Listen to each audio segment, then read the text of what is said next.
আসসালামু আলাইকুম বন্ধুরা, সবাই কেমন আছো? আশা করি সবাই খুব ভালো আছো। আজকে ব্লগটা করলাম ছুটির দিনে। অনেক দিন পর একটা বড় ভিডিও করলাম। আমার তো করাই হয় না, কারণ আমার ক্যামেরা ধরার লোক নেই। বর সকালে অফিস যায় আর রাতে আসে। ছেলেও মাঝে মাঝে ধরে, কিন্তু ওকে তো সবসময় বলা যায় না। স্ট্যান্ড আছে, তবুও সব জায়গায় তো আর নিয়ে যাওয়া যায় না। আর আমার বাড়িতে আমার হাজব্যান্ড ছাড়া অন্য কেউ আমার ভিডিও করাতে আপত্তি আছে, তাই ব্লগ ভিডিও অত করি না, শর্টসই ছাড়ি। তবে যাই হোক, তোমাদের কাছে যতটা পারবো আজকে আমি শেয়ার করব। ছুটির দিনে সারাদিন কী করলাম, কিভাবে কাটালাম, সব শেয়ার করব। তাই ভিডিওটা পুরোটা দেখার অনুরোধ রইল। আর যারা যারা আমার চ্যানেলটাকে নতুন দেখছো, তারা অবশ্যই চ্যানেলটাকে সাবস্ক্রাইব করে দিও। আর পাশে থাকা বেল আইকনটি প্রেস করে রেখো, যাতে সবার আগে আমার ভিডিও তোমাদের কাছে পৌঁছে যায়।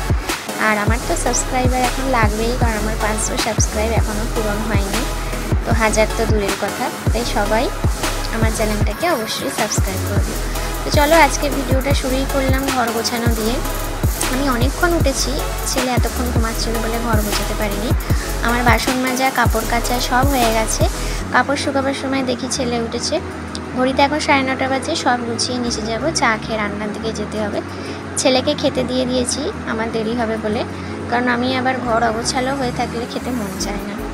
সব কিছু গোছানো হয়ে গেছে। আগে আমার মাছ বন্ধুদের খাবার দিতে হবে, কারণ ওরা ঠিক টাইম জানে, সকাল বিকেল দুপুর ঠিক টাইম এলেই একদম জলে পানির ওপরে উঠে এসে খপ খপ করবে। আগের দিন খুব বৃষ্টি হয়েছিল, তাই আগের জামাগুলো রোদে দিয়ে দিচ্ছিলাম। আবার জানি না কখন মেঘলা হয়ে আসবে। তারপর নিচে যাব, নিচে গিয়ে বাকি কাজকর্মগুলো হবে। আর আগে তাছাড়া আমি সব কিছু গুছিয়ে গাছিয়ে একবারে কাজ করতে খুব পছন্দ করি। ছুটির দিনে একটু পরোটা বানাই, কারণ অফিসের দিনে তাড়াহুড়োতে এসব বানানো হয় না, সাদা প্লেন রুটি হয়ে থাকে। বড় চা না খেয়ে বাজারে গেছে, বললো এসে খাবে। চা খেয়ে তারপরে সব কিছু আবার কাজকর্ম শুরু হবে। চা খেয়ে আবার দোতলার ঘরে চলে এলাম ঝাড় দিতে। এখন মোছা হবে না, পরে করবো রান্না সেরে নিয়ে। আর ছুটি বলে বর বলছে পোলাও আর চিকেন বানাতে হবে। বাজার থেকে সব কিছু আনতে গেছে, আসার আগেই আমাকে এই কাজগুলো কমপ্লিট করতে হবে। নিচে এসে দেখি যে এসে গেছে। সব সপ্তাহে সব বাজার মোটামুটি করে নিয়ে আসে, যাতে কাউকে না যেতে হয়। সব সবজি, মাছ, মাংস সব কিছু নিয়ে আসে। এগুলি সব কিছু ধুয়ে আমি ফ্রিজে রেখে দিই। প্রায় মোটামুটি 3-4 দিন তো চলেই যায়। যতদিন চলে যায় শেষ হলে তো আনতেই হবে। এখন শাশুড়ি মা নেই, শাশুড়ি মা থাকলে যখন শেষ হয়ে যায় তখন নিয়ে আসে। আমি বাজারে যাই না, গেলে শাশুড়ি মা বা তোমাদের দাদা যে কেউ যায়। ভাতের জন্য যে পানি বসিয়েছিলাম, সেই পানিটাও ফুটে গেছে মোটামুটি, ওই জন্য আস্তে করে দিলাম। বর এসে বলল আমি আসি। বর এখন পানি আনতে গেছে ফিল্টারের, সেটাও আমাদের সপ্তাহের মোটামুটি নিয়ে চলে আসে, কারণ পানি তো জারের পানি কেউ তো ভারী চাকাতে পারবে না, তাই ওই একবারে 3-4 জার একবারে নিয়ে চলে আসে। তো চিকেনের জন্য আলু কাটাও হয়ে গেছে। চিকেন হাফ রেখে দিয়েছি আর হাফ রান্না করব। আলু কেটে ভেজে রাখবো। এদিকে পানি গরম হয়ে গেছে আর চালটা বর এসে ধুয়ে দিয়ে দিচ্ছে। আমার বর রান্নার দিক থেকে কিন্তু এক্সপার্ট, আমার থেকেও ভালো রান্না করে। তাই বিরিয়ানি বলে এইসব কিছু হলে বর হাতে লাগায়। তোমাদের হাজব্যান্ড কি রান্না করতে পারে? তাহলে কমেন্টে কিন্তু আমাকে অবশ্যই জানাবে। এদিকে মাংস সব বসানো হয়ে গেছে। আলু আর পেঁয়াজও সব কিছু ভেজে রেখেছি। পেঁয়াজ ভাজা রেখেছি কারণ পোলাওতে দেওয়ার জন্য। আর পেঁয়াজ তো না দিলে পোলাওটা একদমই ভালো লাগে না। তারপর বর বলল যে আমের আচার আর চাটনিটাও হবে। আমের আচারটা বললো ফুটো করে, মানে পিস পিস করে কাটতে, বিয়েবাড়ির মতো করতে হবে। তো যাই হোক, বিয়েবাড়ির মতো করবো, চেষ্টা করব, জানি না কীরকম হবে। তাই আমটা ছোটো ছোটো পিস করে কেটে নিচ্ছি, যাতে আমগুলো পুরো গলে না যায় আর একটু পাতলা হবে। তো দেখো মাংসতে সব রকম মশলা দেওয়া হয়ে গেছে, এখন একটু কষবো। আর একদিকে আমি মাংসের কালারটাও সুন্দর এসছে, জানি না খেতে কেমন হবে। আর একদিকে চাটনিটাও বসে ফেলেছি। আমাদের টাইমের পানিতে সব কাজ করতে হয়, টাইম নেই, অনেক কাজই বাকি আছে আমাদের বাড়িতে করবার জন্য। তো আমার বাড়িতে কোথায় এই কাজগুলো তাড়াতাড়ি এই টাইমের পানির জন্যই তাড়াতাড়ি করতে হয়। একদিকে আকাশটাও মেঘলা করে এসছে, জানি না পায়ে বৃষ্টি আসবে কি। এদিকে রান্না মিটে গেছে, তোমাদের দাদা বসেছে ভাত মাখাতে, আমি ছুটেছিলাম ছাদে কাপড় তুলতে। তো তোমাদের দাদা ভাত ভালো মাখতে পারে, মানে কোনটা কতটা দিতে হবে পরিমাণটা ভালো জানে, আমি জানি না, তাই ওইসব ওই করে। পেঁয়াজ আর কাজু কিশমিশ হালকা ভেজে রেখেছিলাম ঘিয়ে, সেগুলো ভাতের উপর দিয়ে দিচ্ছে পোলাওতে এই জিনিসটা। মাছটা দেখো, ভাতটা পুরো রেডি, চাটুর উপর বসিয়ে দমে দেবো। এদিকে তরকারি চাটনি সব দেখিয়ে দিলাম, খাওয়ার সময় দেখাতে পারবো কিন্তু তার জন্য, কারণ বললাম তো হাজব্যান্ড ছাড়া আর সবাই ভিডিও করতে নারাজ। রান্না কমপ্লিট, আমি একদিন রান্না হয়ে গেলে এমনি কী বলবো, গ্যাস মোছা প্রথম কাজ। তবে আজ ভাত দমে আছে বলে গ্যাস ভালো করে মুছতে পারলাম না, যতটুকু মোছা যায় করলাম। এইভাবেই জানো তো আমাদের ছুটির দিনটা সারাবেলা কাজ করতে করতেই কেটে যায়, বুঝতেই পারি না ঘড়ির কাঁটা কখন ছুটে গিয়ে 1:30 2 বেজে গেছে। আর আমাদের টাইমের পানি, তাই তাড়াহুড়ো তো করতেই হয়। কাজ করছি আর ঘড়ি দেখছি একবার করে। যাই হোক, তো কাজ মোছা হওয়ার পর ঘর ঝাড় দেওয়ার সময় দেখি যে ঘড়িতে 1টা পার হয়ে গেছে। একটু স্পিডেই কাজগুলো করলাম, যাতে পানির কাজটা পানি চলে যাওয়ার আগেই শেষ করতে পারি, কারণ আবার দোতলাতেও মোছাও বাকি আছে।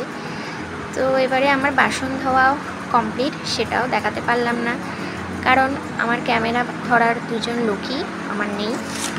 বাবা ছেলে গেছে জুম্মার নামাজ পড়তে, আজ শুক্রবার তাই। আর হ্যাঁ, আমাদের ছুটির দিন রবিবার নয় শুক্রবার, তোমাদের দাদার শুক্রবার দিন উইক অফ থাকে, তাই ছুটির দিন বলতে কিছুই বুঝতে পারি না। দাদার ছুটি থাকলে কি হবে, ছেলের স্কুল থাকে, তাই আমাদের ভোরবেলায় উঠতেই হয়, তাই ছুটির দিন বলতে আমরা কিছুই বুঝতে পারি না। নিচের সব কাজ ফিনিশ করে ওপরে দোতলায় এসেছি, কারণ মোছাটা বাকি আছে ওপরে।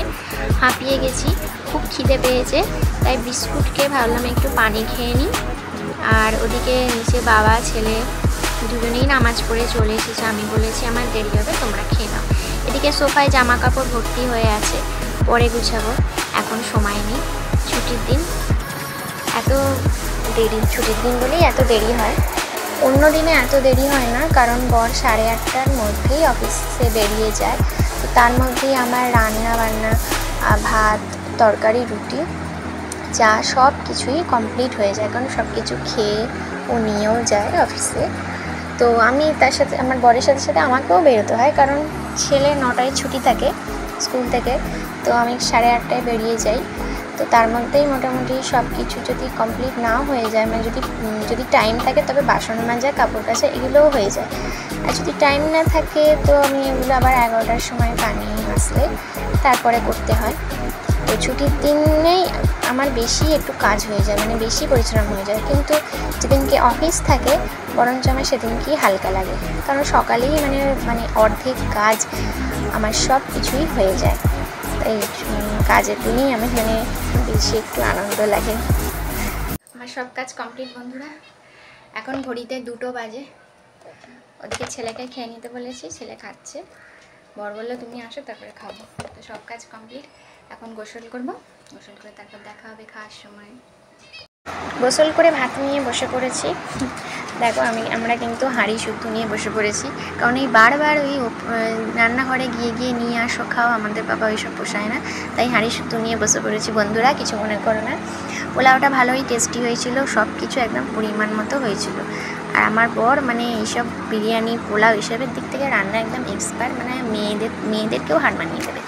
তো তোমাদের বড়রা তো এরকম রান্নায় এক্সপার্ট, তো আমাকে কিন্তু অবশ্যই কমেন্টে জানিও। ভাত খাওয়ার পর চাটনি নিয়ে নিলাম, চাটনিটাও খুব ভালো হয়েছিল, পুরো ডুমো করে কাটা হয়েছিল, বেশি গলেও নি। তার সঙ্গে বড় বড় লাভ পাঁপড়, আমি আবার লাভ পাঁপড়টাকে চুমু খেলাম বলে আমার ছেলে আবার আমাকে একটু হাসিয়ে দিল। তো পাঁপড়ের ভেতরে চাটনি ঢুকিয়ে খেতে খুবই মজা লাগে। আমার ছেলে তো আবার চাটনিটাকে পুরো দুমড়ে মুচড়ে চাটনির সাথে একদম মাখিয়ে খাবে। ভাত খাওয়া হয়ে গেছে, খেয়ে দেও কাজের শেষ নেই, পাখিরার কাপড়টা চেঞ্জ করে দেওয়া হচ্ছে।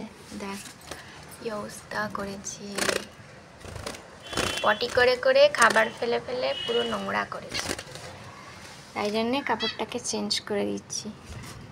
ওই কাপড়টা ধুয়ে আবার পরে আবার দেওয়া হবে, কিন্তু একা হাতে তো হয় না, এই যে নাহলে দরজা দিয়ে পালাবে। ছেলে ঘুমিয়ে পড়েছে, বিকেলে উঠে যোগা ক্লাস যাব, তো ঘুমাচ্ছে, তো আমি একটু ঘুমিয়ে নিই, তারপর আবার বিকেলবেলা থেকে আবার কাজ শুরু। মানে যতক্ষণ জেগে থাকবো ততক্ষণ কাজ, ঘুমালেই সব কাজ শেষ। তো চলো একটু ঘুমিয়ে নিই, তারপর দেখা হবে আবার। একটু বিছানায় পিঠ দিতে না দিতেই ঘড়িতে দেখি 4:30 বাজে, কারণ আমাদের কাজ শেষ হতে হতেই 3:30-র সময় শুলাম।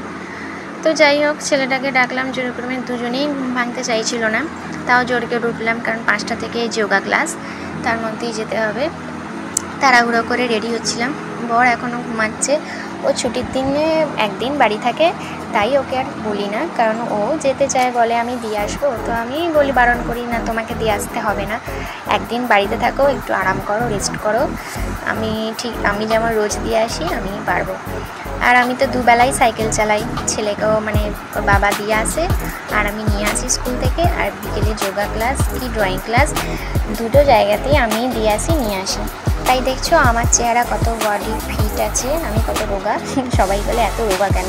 তো আমি সবাইকে বলি সাইকেল চালিয়ে চালিয়ে নিজের শরীরকে একদম পুরো ফিট রেখেছি। তো চলো, সকাল থেকে ভিডিও করে করে জানি না ভিডিওটা কত লং হবে। তো আমাদের এখন বেরোতে হবে, ভিডিওটা আমি এখানেই শেষ করবো। তো চলো, পরে দেখা হবে, টাটা। বন্ধুরা, ছেলে তো যোগা ক্লাসে গেছিলো, যোগা ক্লাস থেকে চলেও এসেছে, এই যে। এবারে ওকে পড়তে বসাবো। তো ভিডিওটা গাইজ এখানেই শেষ করছি, আর বেশি বড় ভিডিওটা করতে চাইছি না।